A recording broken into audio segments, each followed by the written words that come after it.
First of all, Jamie, welcome to the Sports for Champions podcast. Thank you for having me here. Great to have you here. Jamie is a pro scooter rider. I'd probably like to start actually by, what do you call a scooterist, rider, scooter rider? What do you... So I just say I'm a professional scooter rider, and a scooter. Basically, I just say professional scooter rider, Right. or just scooter rider without the professional is another word to say it. So a little bit about how you got into scootering. How long have you been doing it? So I watched a video online of some guy doing a backflip on a scooter, and I was like, I know I could do that because I could backflip on a trampoline, but I was like, that'd be so cool. Like, I used to ride a scooter like round the estate and stuff like that, but it was always, my mum would go to Argos and it was like 2 for £15, and like they'd break both of them within a week. Yeah. So I got a professional one, and within like 6 months I did my first backflip. Like, I was just so determined, and then I started to learn other tricks, and then been riding for 10 plus years now. I think it's coming to 11 years in a couple of months, and I've just been at it every single day. That's awesome. So my first experience with scooters, they were kind of seen as like the scourge of the skate park. Is it similar to that now, or? Not really. You still get the odd skateboarders that like think that scooter riders are still like just going around in circles, but if you actually look, like some of the scooter riders that what we're doing now, like I've just landed the first triple backflip on a wooden ramp, and that's like Crazy. When I first started, I think when I did my first backflip, like I threw my scooter in the air and I was like, yes, no way, I've just done that. And then to think at the exact same skate park, I've added another 2 backflips on top of that already.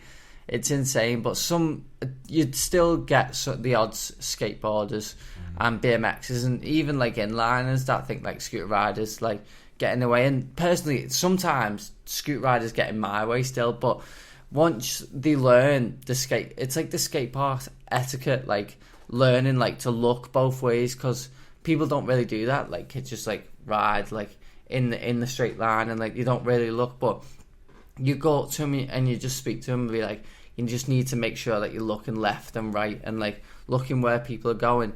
And after like a session or two of them being there, they understand it. But yeah, we still get called the snakes at the skate park. That's it, yeah, because there's quite a lot of rivalry between all the different skate park disciplines, really, isn't there? I know that you get the BMX riders saying that it's kind of easy riding. Easier version of BMX. What do you think about that? Well, I got on a BMX and I did a double backflip within like the first like 2 sessions of riding a bike, and I could do like front flips, tail whips, 360 tail whips on bike. And really, I think scootering is harder because there's a lot more like tricks to do within it. Like, once on a bike you've learned the whips and the bars and the backflips, you've just got to put them all together. And like with scootering, there's a lot more like tricks that you can do within it. But yeah, it's good riding scooter, and it's good that I'm trying to learn BMX now as well, so I can do both. That's good, because it is seeming to get more recognition. There's more people like yourself who have got a huge following online, and you do see a lot more of it at the skate parks. And I think the Australian president of the Scooter Association was talking about the Olympics. Next sort of... I went to Barcelona, and the guy there was saying that he wants to get scootering in the Olympics. Like, and we've got people like Ryan Williams, who's a Nitro Circus, which is one of the biggest like touring shows. And I was fortunate enough to go on and do the shows with him. And I feel like scootering just like one of the biggest growing sports recently, as there's more funding and more skate parks are recognising it, which is really good. And have you noticed more people coming into the sport? You see a lot more young kids taking it. There's a lot more young kids doing it, and like mainly people get on it to do exercise. But when you go to the skate parks, you meet like people, and then you make friends, and then you can like meet up again, and like that's what I did. So I had a group of friends that we used to always go, and when we were there, it wasn't really like a rival, but like you'd want to be better than the other person, and I feel that's really good, like having a little bit of rivalry with your mates, because then you learn and progress better. So it's really good. So do you have like a version of skate maybe Scoot. Yeah, it's a game of Scoot, really. Yeah, it was like Scoot. That's a good man. game. I like playing that. That's awesome. So between, like, obviously you can go and get your scooter from B&M Bargains that are probably cost £15 or something like that. How much is a pro, and what's the differences between? Like, the difference between like the cheaper ones and the better ones, like the more you pay for them, like some bars are made out of titanium now, and they weigh like about the weight of your phone. Like, they're ridiculously light, and they're really strong as well. And I ride for a company that are manufactured in Australia, and for one of the decks, just the deck on alone is £300, like £350. But they are the best decks, like in the company. Like, Apex is like one of the best. Not one of the best, the best. Like, every single person wants to have one of them. But you can buy like complete scooters now for about like £250, and they're really good. But the more you pay for a scooter, like the lighter bars you get, like some of the bars are £300 just for the bars, and they're really expensive, but they last, and they're really lightweight, so learning tricks gets easier. Yeah, I kind of think, would it not be more difficult with a lighter, because you've not got as much purchase? Sometimes, like what I did because when I first got a pair of titanium bars like a couple of years ago, it was really hard to like spin the bars because it was that like lightweight. It just, the momentum felt weird. So I put metal bar ends like in the bar ends, so when it spun, it was kind of heavy still. Yeah. And I ride steel bars now. They're called fluted steel. So it's not as light as titanium, but they're not as heavy as steel. So, but they're really good. I really like them bars. Like, they're the right weight. Nice. So I'm just like, as scootering kind of changes, I'm like, do you have at the moment, is there like a Tony Hawk of scooter? Do you think there's somebody who could take it to that next level? I think Ryan Williams is definitely one of the people, if not the person, that will be the Tony Hawk of scooter riding. Like, we have a lot of OGs like Terry Price. He was like the first person to do like everything back in the day. But I think Ryan Williams is still going today, and still, like, he's got on BMX and done scooter tricks on BMX, which is absolutely insane.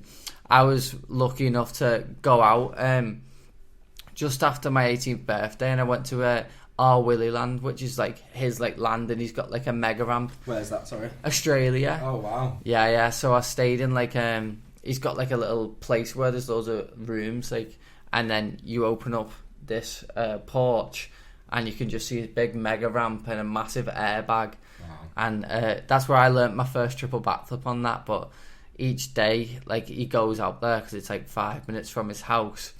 It's like in the middle of nowhere. It's literally round the corner from where I'm a Celebrity was filmed. All right, wow. So like, so I've been like Cairns or something. Yeah. It's like the nicest place ever. But I don't like the spiders there though. Yeah, I've been to Australia myself. Not a fan of the spiders. No, because the first time I got there, he was like, I opened the van door. I was like, don't open it a sec. Get out the other side. I was like, oh, why is the door like closed or something? He was like, no, there's a spider. I was like, it shouldn't be that big. And this was on the side of the car, and I was like, what a greeting to Australia. Yeah, there you go. Welcome to Australia, mate. Yeah. That is a shocker. So what's the scene like in Australia? I know it's crazy. Like, everyone in Australia is just mad. Yeah. Like, and I wear like bum pads, knee pads, and like ankle guards when I ride. In Australia, they don't really wear knee pads. They're just the hard as nails. Yeah. They just go for it, and I'm just all there looking like I'm ready for war. Yeah. They've got a few stars in Australia. What is that? Is that what you think that's taking it to that next level? Because it does seem to compete a lot more. Yeah. Like, they've got a lot of riders, but currently, I think the UK is like one of the best for riding. Like, me, Jordan Clark, and Archie Cole, and Leo Spencer, and there's a few others that are like, and Jaden Sharman. We're all like top level riders, and like, I've been coming like first in like every single competition, and sadly I couldn't go in the Worlds this year because I sprained both my ankles on a mega ramp. How did you manage that? So basically, I was doing like, I've got a video actually on my phone. I'll show. Well, maybe we'll whack it. We'll whack it on there. And then yeah. So I like did this double front flip. I tried to do 5 tail whips in it, and I came down and just sat on both my ankles, and I thought I just snapped them clean in half. Yeah. And I looked at them like they took all the pads off, and they were both black, and I was like, oh, here we go. Straight away. Yeah, and then I was like, I'm not going to be able to like go in this competition. So I was like, I was in so much pain, and I was like crying. They were like, why are you in pain? I was like, I can't compete now. I was gutted. Yeah. But hopefully this year I'll be able to go back then. That's it. I saw that. I was having a look at some footage from Montpellier in 2019. Yeah. That was crazy. Yeah. It looked like you were down and out. Then it was. I think it was on the. Was it the last? Yeah, the last trick. Tell us a bit about that. So it was me and Dylan Morrison was in first place, and I had my like second run to go. And in most competitions, like when the clock ends, that's it. But in FIS, as long as you're like dropping in when the timer goes out, it doesn't matter. Like you're going towards a trick. Yeah. So I did that, and everyone was like, "It's out of time." But the rules are like, it's not, because he did the same as me. He did a trick that was like out of time. Like he was dropping in, and the time went. Yes. And it was like when it came up that I like got above, I was just like, yes, I was so happy. And I'm going back to FIS in March to compete again, so hopefully I can bring it out the bag as well. It was literally like the last run, the last trick, and then the last second of like event, what makes it good as well, the crowd there are absolutely amazing. Like this, I don't know what song it is. It's the Seven Nations Army. You know that song? Like the whole crowd just starts going and it's like you feel proper warm inside. It's boss. Yeah. Does that give you a big buzz then, doing it in front of a crowd? Yeah. It like they get you more hype, because when you land a trick, you like start screaming. It just gets you like the adrenaline going that you just want to keep going and do even more. That's awesome. Yeah, it's so good.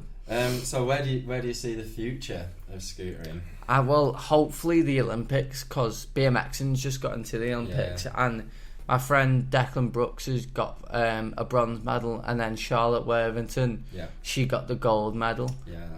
That's absolutely amazing, and hopefully one day I want to have that gold medal. That'll be a dream come true. That. And in terms of the UK, you feel like we're really well positioned going into. How do you feel like we are in terms of facilities and things like that? I think, not gonna lie, we have the best facilities. Facilities. That's it. We've got like the best indoor skate parks in the world, and like we have Corby, which is like one of the biggest skate parks like in the world. It's got like 5 different rooms. It's massive, and luckily where I live, just in Widnes, I've got like 5 skate parks, like about the longest like 35 minutes away, which is D-side, which is where we are now. And I've got Ramp Works, Greystone, Ramp 1 here, Junction 4, and they've all got massive ramps and big roofs as well, so you can go as high as you want. It's so good, like being like in the spot we are, because we're quite central to all the main skate parks, which is really good. That's awesome. It's a really exciting time for it, isn't it? And it does seem like an emerging sport, and it's so funny to see. Because back when we used to go take our bikes to the skate park, and we were literally just so derided. But now it does seem to be changing. Yeah, it seems to like people are like taking it seriously now. Like when I first started, I just wanted to do a backflip, and then that was it. But I actually really enjoyed it, and also it keeps you fit, and it like gives you something to do. It gives you like a purpose to like wake up and be like, oh yes, today I want to learn this. Even today, like every single day, I think of a trick. I'm like, all right, I want to learn something like this. It might not be like that, but something on the lines of that. Then like a week later, I can add a trick to it. So I'm just always trying to evolve and learn new stuff. So how often do you train? About like 6 to 7 times a week. So basically every single day, no days off. That's awesome. How long do you normally train for? About 4 to 5 hours. Because I imagine it's quite punishing at times. Yeah. Some of the impacts. Like I've had a few injuries, and like my knees feel my knees have just turned 27 72 the other day. Right, they had a birthday, my knees. My back just turned 54. Oh my god. Yeah. I can only imagine, because watching some of the videos, some of the height that you get, and the force with which you're hitting the ramp on your way down. Yeah, I'll be like, you'll be seeing me and I'll just sit there and like crack my back, and like sometimes I had really bad problems with my knees about like 3 years ago from just all the impacts, and I had to go to like physio and work on it and stuff like that, so it's quite a lot of impacts. I can imagine. Do you try and keep healthy generally? I kind of try and eat healthy, but and keep healthy, but I'm a fussy eater, so like I eat a lot of salt and pepper chicken from the chippy. Fair enough, yeah. Because I can't live without that. Yeah. I always have me bacon on toast in the morning. Yeah. And like I try and drink a lot of water, but I can't go without a Lucozade. Yeah, I think that's if you're sort of looking to refuel and isotonic sport drinks. Yeah, I love them. They're so good. They are good as well. Yeah, I have tried to start like having protein shakes and eating vegetables, but I'm such a fussy eater. So because you've been going to the gym as well. Yeah. I started to go to the gym just so I could like build muscle and get fitter. So being fitter, we have our competitions like 60-second runs. Yeah.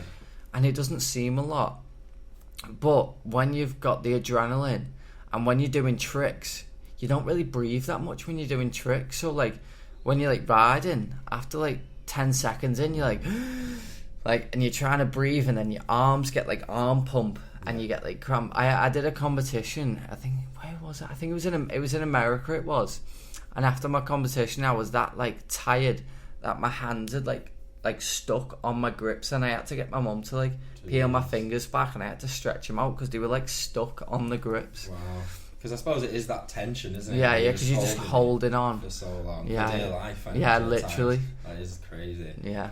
So I was going to actually ask you if you think that sort of the athlete life is tough, but do you actually see yourself as an athlete? I mean, for the record, I think you are. Yeah, I see myself as an athlete, but like I don't see myself as like a proper athlete that like eats healthy, does everything like that. Yes, I am an athlete, as in like I am a professional sport, but like it is getting there, but I don't think it's as like an athlete as like a runner or a marathon runner or like a swimmer. They have like strict things. We don't really have like strict boundaries that we can't really do. Yeah. But I think when this World Roller Games start to get into the Olympics and start talking about it, I think then we'll have like stricter things, and we'll start having like eating regimes and stuff, and like coaches and stuff like that. Yeah, because that is a big difference, isn't it? And you kind of saw the transition with freestyle BMX fairly recently. Because that was kind of, it was almost like a semi-drinking pursuit. Yeah, because a lot of like the Declan Brooks and the Charlotte Worthington, they like started to eat more healthy and like but like strict with the diets, and like I went up to them, I was like, do you want a sweet? Because I always have sweets with me when I go riding just for sugar. They're like, we can't have them. I was like, she was like, I had a slice of cake last night, so I've got to be healthy for the Olympics, and that's gonna like take a toll on me if we have to do it, but if it is what it is, and worth it to get a gold medal, I'll definitely do that. Definitely. So do you have like a favourite sporting hero or someone you looked up to? Well, growing up, even though we didn't ride scooters, Tony Hawk was definitely one of my like look it up, because I used to play the game, and I used to actually like ride a skateboard when I was like 6. Couldn't drop in a ramp, I'd just go down a little path on it. And I actually bought a Tony Hawk skateboard, and like he got me into like action sports, and then I started riding BMX for a bit, because like I didn't think I had any control, because it didn't have anything to hold on to. My body was just going all over the place. And then I just picked up scootering after that. But I was actually in America about 2 years ago or 3 years ago, something like that, and he was actually at the skate park. Like, he just turned up at the skate park and was riding. I was like, that's Tony Hawk, like, it's amazing. And like I was so shy, and I was like, built the confidence. I was like, all right, Tony, can I get a picture? And he was like, yeah, of course. So I got a picture with him, and I was like, yes. So cool. It was so good. But he's actually signed a thing in California that every new housing estate has to have a skate park, which is really, really good. Like, even if it's small, but it gives like the kids like around the areas like something to do rather than like just being bored and like being on the streets and stuff like that. It gives them something to do. I think that's really good and something that like should happen around here. Yeah. But the thing is, it rains all the time. That is true. But then I guess like there is indoor parks. There is indoor parks, yeah. But they all get it for free. Yeah, okay. And they have good weather. Yeah, perfect every day, isn't it? California. Yeah. Because how important do you think it is for kids? Because I know obviously it's a good outlet and something to do. What do you think around I think like because like where I live, a lot of like kids just like hang around the streets and just don't really do anything and just do like bad stuff and stuff like that. But I feel like even being on a mountain bike, like we went into like the local woods near ours and we built jumps. And I feel like just doing anything rather than hanging around, like getting on a bike, building jumps, getting on a scooter, going to the skate park, just doing something like not just like hanging around. It's like it's fun. You'll get better at something. You'll learn a skill, and it keeps you fit as well. Yeah, that's like a main thing, like keeping fit and like staying off your Xbox. I turned my Xbox on like the other day, and it said like 4 hours worth of updates, and I just don't see the point going on it anymore. Yeah, I'm the same. Yeah. Do you think there's any sort of lessons for life that you can take from scootering, or perhaps is there any lessons from life that you're giving to scootering? Because I know there's a lot of creativity and things like that while you're riding. Because like with scootering or like anything like within action sports, you won't get it first time, and it might take you a week. And some people are like, "Oh, give up! Like I can't do it." Like with it, I see people like try something like 5 times, and they'll get kind of close.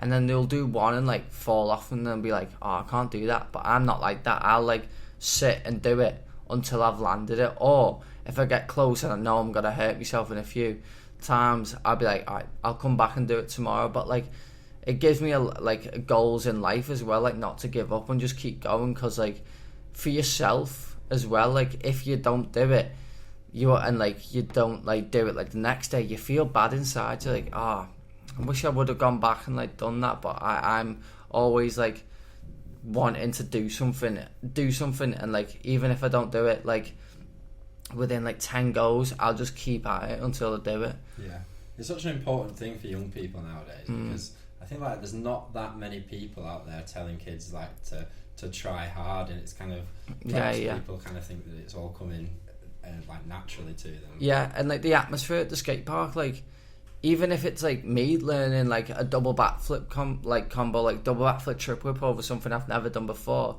people like be like, "Oh my god," and start clapping and stuff like that. But then you watch like little kids learn like the first tail whip, and everyone will start clapping for them. Because even though I've like done this trick before, it's on something new, which is scaring me. Landing your first tail whip's like probably like having a baby or something like that. It's the best feeling ever. Like when I landed my first tail whip, I was like, I've just done a tail whip. Like it went round and I've landed on it, and like I did it for like a week straight. Every single thing I'd just whip it, and like the atmosphere is so good. Like you'll meet people there at skate parks and they'll push you on and be like, "Come on, you can do this," and it gives you a sense of like happiness as well. You're like, "Oh, this is like one of the best things." It's really good. Do you think maybe because it was slightly maligned at first, do you think maybe that's why there's a sense of camaraderie in everyone's just like, there's a big hype around it now, and everyone's like, "Right, let's get this," and like everyone's just loving it. And you go to the skate park and like 80% to 90% will be just be scooter riders that are all friendly and you can just go talk to, and when you land a trick, I'll say it again, like everyone starts clapping and dead happy for you, and it's just a good atmosphere. How's that then? Is there a slight difference between that and maybe at some of the competitions and things? Yeah, like you're seeing like other competitions, like I don't know if this happens, but like, you know, footballers play for a different team, like they're like proper fierce and like don't focus on anything. With scooter riders, they like cheer for everyone. Like the atmosphere is amazing. Like even though you're against people, you're like, "Come on, let's go." And like if they fall off on a run, you're like, "Come on, get up, keep going. You've got like 30 seconds left." And like there's some rivals, but like mainly it's just everyone wants people to be good and do the best. Do you have any sort of rituals or any music you listen to calm your butterflies before? I listen to a drum and bass like Mackie G, and like that just gets me like hyped and stuff like that, and it kind of like makes my nerves go away. So it's just like, I don't know, like when I listen to it, I just feel like invincible. I'm like, alright, I can do this now. Because before a competition, I'm like yawning, I'm tired, but like when like you get like a list of names, like, and that's the order that you go in, you have 2 60-second runs, you'll see like someone's name being called like 2 before yours, and you're like, oh, I don't want to do this anymore. But as soon as you drop in, all your nerves go. But listening to like the drum and bass music just makes me like feel like proper good and feel like I can keep going. That's awesome. Yeah. And then what would you do to celebrate a good performance? I'll just pick up my scooter and be like, yes, like that, and then like everyone will start clapping. It's boss. That's awesome. Yeah. Do you not have a cheeky night out or something with the guys? Yeah, sometimes I have a night out, and yeah, that's how I celebrate it. Because I've not really like lived like the 18-year-olds, because we went into lockdown like a month after my birthday, so I only went out once. So I've never really like experienced going out a lot. How was lockdown in terms of your training and stuff? It was all right, because I had like a little half pipe in my back garden, so I did that, and then we built like a little gym, so I started using that a lot, and then bought an actual airbag, and I put it in the front of my house, and it covered like the front of my house. Wow. And I'd ride down my estate and like land on the airbag. I've got a few videos, and you'll have to put that in. It's good. I got 2 as well. I got one with a landing, but it was really like short, and it was hard to like land on. But then when you could go to parks and visit, like walk around like parks with like 2 to 3 people, I used to go really early of a morning and go to outdoor skate parks, because in that lockdown we had the best summer ever. Like it was hot every single day. Sod's law, wasn't it? I know, it was literally, we couldn't do anything, we couldn't go out, and it was the best weather. But I went to the skate parks like really early of a morning, and then just came home, so it was quite good. Wasn't too bad. But yeah, buying the airbags was fun while it lasted, but now like don't need them anymore. Yeah, see, I've got this image of your house during lockdown being set up, like your whole house basically set up. Literally, there was we have a little gate on the side of my house, and there's like bins, and I jump the ramp, landing there. I go flying into the bins like down the side, try and slow me down. And is your mum okay with you taking over the house? Yeah, she's fine with it. She's the one. She got the idea of getting the airbag. She was like, "I don't get an airbag," and I was like, "It's a good idea, that." She seems really supportive. Yeah, my mum and dad are really supportive, and my mum like helps me with everything, and she's the best. Oh, that's awesome. Yeah.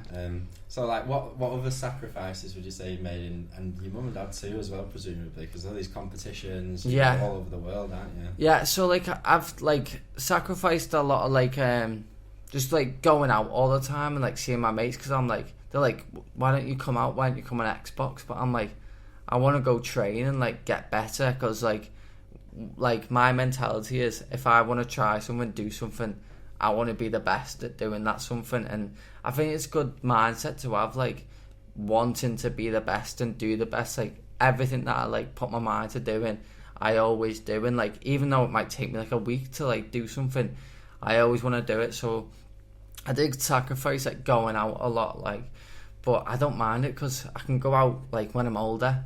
But for now, like when you're younger, you want something that like you can do and like be like persistent at, so you can like live off it, really. Yeah. Is there a moment when you did realise that this is something that you're going to be able to live off? Yeah, it was the first competition in D-side. It was the first ever World Finals, and I was in an amateur comp, and I came third in it. And after it, I had like 6 different sponsors coming up to me. I was like, "We want to put you on the pro team," and I was like, "Oh my god!" And Mad Gear back in the day was like the biggest company in the world. And they came over and was like, "We really want you on the pro team." And I was like, yep, definitely, 100%. Like, I had no second thought about it. And then it was like, that was like a dream come true then. It was amazing. Is that something you kind of thought might happen? Or is it total... Yeah, I thought that might happen when I first started, because I used to go to all, like, they did events, like, at Rampworks, like, a lot. They used to have Mad Gear nights, and used to be like 400 people in like the skate park. Wow. And you couldn't move at all. And I have, like, back in the day when I first started riding, everyone knew me because I had this mohawk on my helmet. But that was only because I'd have the mohawk on my helmet so my mum could see where I was in the skate park. But then I got good on a scooter and, like, I kept it, and everyone knew me as the mohawk kid. That's awesome. But everyone's telling me to put the mohawk back on my helmet. But I think for the World Finals, if I get there, bring it back, and everyone will be like, oh, that's the mohawk kid. That's so cool. Yeah. Would you have any advice to young people who are thinking about maybe getting into it, or maybe taking it a bit more seriously than they are now? Just make sure that you're wearing a helmet and knee pads, and you've always got to go for something. Don't, like, bottle it. You've always got to, like, be determined, and don't... I don't know how to phrase it, like, just... If you're going to try something new, or, like, do anything, you just got to be fully committed, because if you, like, don't do it right, you might hurt yourself. You've always got to be committed, and just make sure you're wearing your helmet and knee pads, and then you should be alright, as I say, should be sound. That's brilliant. And then finally, do you have maybe a favourite mantra or something that you repeat to yourself, or a little phrase? Well, I actually have one. It's called, I just say send it, and I actually got it tattooed on my leg. So on my leg it says send it, and, like, when I wear, like, that's, like, wear my shorts, you can see, like, the send it on it. And I think that's just, like, a lot of scoot riders or BMXers or any action sports will be like, oh, just send it. Like, it means just, like, do it, basically. Yeah. And that's, like, one that I always, like, live up to. I'm just like, send it, because someone will try it before you. Yeah. That's another one, is like you've got to be the first person to try it, and, like, don't tell anyone if you're learning something big, because someone will try and do it before you. So just always, like, make sure that if you're doing something big, keep it to yourself. That's what I've done.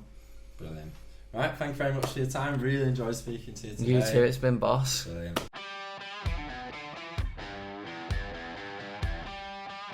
Hi guys, hope you enjoyed the podcast. If you did, be sure to leave us a like and a subscribe, and check out all our other videos for some more great interviews and content. Bye.